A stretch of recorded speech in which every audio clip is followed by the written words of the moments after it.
die parlement in Kaapstad waar duisende Kaapenaars vandag bymekaar gekom het om hul ongelukkigheid met president Jacob Zuma te wys. Wel, ek voel ons kry sware Suid-Afrikaners en daar's nie eintlik 'n uitlaatklep nie. 'n Mens voel na al jare niemand luister vir jou nie. En uiteindelik is daar nou kans om te sê, kyk, genoeg is genoeg. Ons het kom protest om Zuma uit parlement te kry. Ons is baie unhappy geweest. Hy was originally nooit in die posisie geweest het waar hy nou is nie. En ek dink ons het genoeg gehad. En ja, ons is actually, die hele kantoor het opgestaan en vandag kom protest.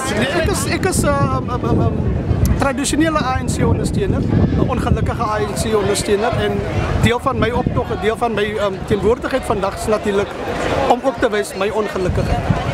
Dit is nie 'n anti-ANC optog hierdie nie. Dis 'n optog vir mense wat net voel, kyk, die enigste mense wat van Zuma kan ontslaa raak is die ANC.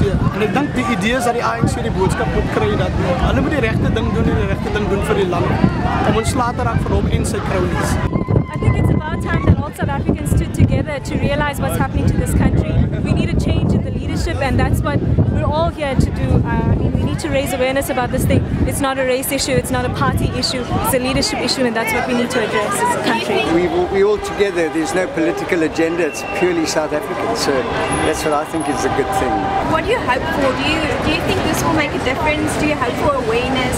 Well, hope has got a big zero in the middle. I'd rather have faith that it will happen. Een groep mense het van Adderley Straat af beweeg terwyl 'n ander groep van Keisergracht af 'n optog gehou het. Die twee groepe het uiteindelik in St. John Straat voor die parlement ontmoet.